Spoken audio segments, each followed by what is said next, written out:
I'd like to avoid getting wet.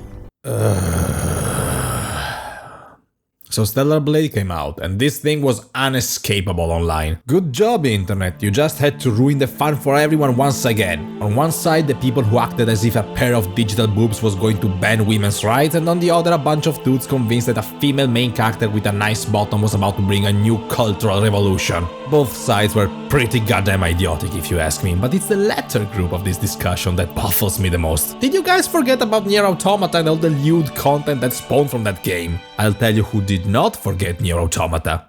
Stellarblade. Now let me preface this by saying that as someone whose content is half copied from Yahtzee Croshow and the other half from Video Game Donkey, I know that there is a thin line that separates inspiration from imitation. Well, Stellarblade took that line and snorted it like a cheap hooker, cause Christ almighty, the plot of this game is the exact same one of Automata. Except this time it sucks. Aliens invade the planet. Humans are forced to seek refuge in space. They send advanced soldiers that for some reason need to be half naked all the time. There's an Adam and Eve duo. Oh wait, this time we also have Lilith. We're doubling down on the Bible stuff here. And the big twist, well, okay, no.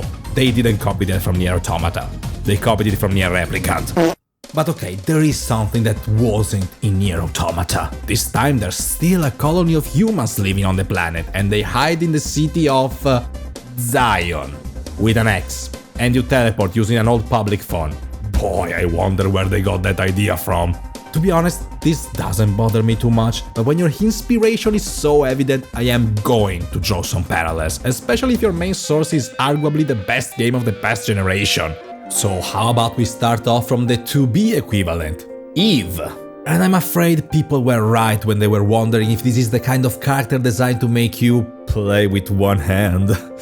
Yeah, one on the controller and the other on your mouth to cover your yawning, cause Jesus Christ, she's one of the most flat main characters I've seen in years. Gotta appreciate the anime in that. Aside from the fact that she's got absolutely no charisma, she's supposed to be an elite soldier, yet she's incredibly incompetent and laughably ignorant about everything, to the point I have to think that while everyone else is using advanced future tech, she's still running on Windows Vista.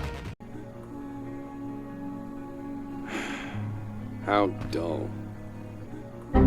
She's so vapid and dull that sending her into outer space would probably trigger a physical reaction where the entire universe would fill itself with oxygen to compensate for the vacuum introduced by her complete absence of personality. Yet, somehow, she's not even the worst character. That award goes to literally everyone else in the game. You wouldn't be able to write a more insignificant cast even if you tried. But that's only exacerbated by the voice acting. Imagine booting up a new game and the first thing you hear is right. Oh no. Oh, that's fine. The trunk is much Oh more no. important. An underground facility. Is it some kind of bunker? Oh no. Thanks for helping us. It means a lot. To better express how much I despised it, here are the notes I took live during my playthrough. This fucking voice acting. Jesus Christ, kill me. Jesus. And my personal favorite. And I've already seen people online coping and defending this as an intentional choice. Because you see, Eve is a robot, so her acting is tilted because she has to grow her own emotions. Oh well, what if I told you that no? Yeah, she's human. Everyone in this game is a human with cybernetic implants. And by the way, this is not a spoiler. The game treats this as common knowledge, but either the writing or the translation was so abysmal that I couldn't figure it out myself until midway through the game, when in a cutscene they explicitly say that. No, we're humans. Humans with complete bodies, perfectly in harmony with machinery and living tissue. So yeah, cope more. I hate every single one of these characters, and frankly, I welcome the alien apocalypse just so they might all die. Except my buddy Clyde. He just wants to fish and chill. I like Clyde. Be like Clyde. So, a note of advice for your future endeavors, dear developers. Next time, try to take inspiration from something easier like, I don't know, a Pixar movie. Wall-E is a favorite of mine.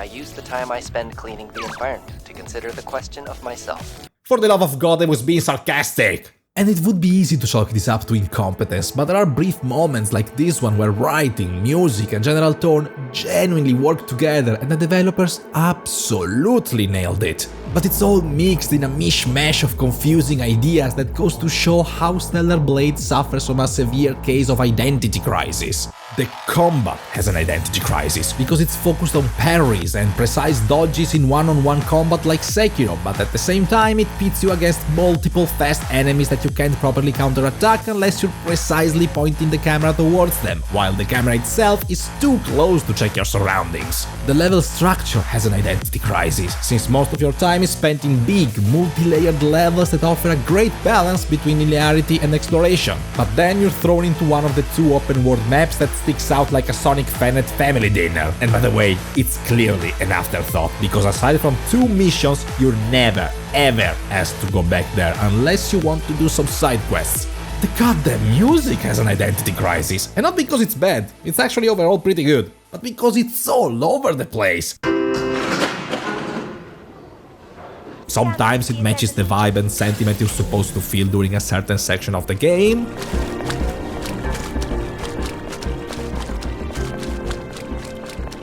But most of the time it feels like you're watching The Shining while your sister is sitting next to you blasting K-pop music from her iPhone.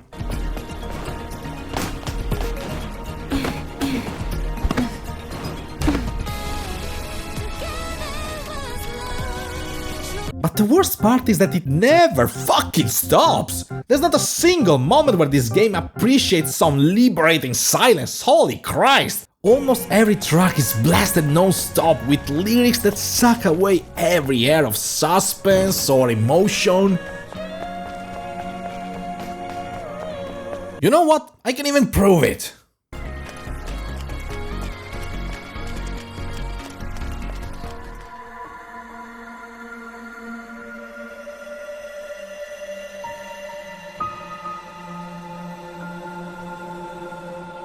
Or here, I'm looking at the hot desert, but the music is just screaming in my ears. God damn it, I'm trying to focus on doing my taxes.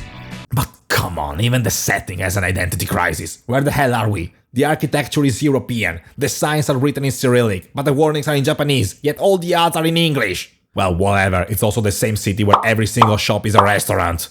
But back to the combat. Despite what I said, it's good. It's visceral, fast-paced and surprisingly challenging. It's got some unexpected depth to it, having to balance between parries and dodges, or using super attacks that can give you the edge but also don't stop you from getting damaged, unless you use another set of super attacks that also protects you from damage but are harder to make available. It's all pretty good stuff really, when it actually works. It's hard to explain why it feels off. It's a combination of a ton of little things put together, and it would take me a whole video just to list them. So I just selected a few of them.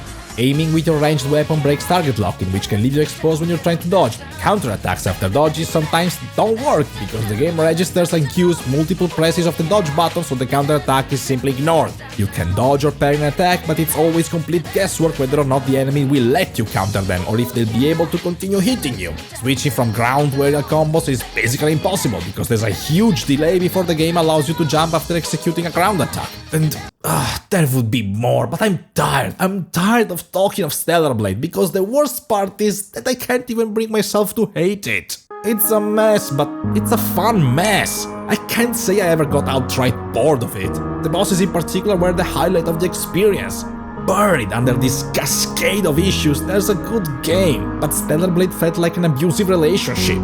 For every 1 hour of fun gameplay, I'd have to endure one where Eve would basically step on my balls and make me suffer. Oh hey, I think I just realized why the online weirdos were so defensive towards this game.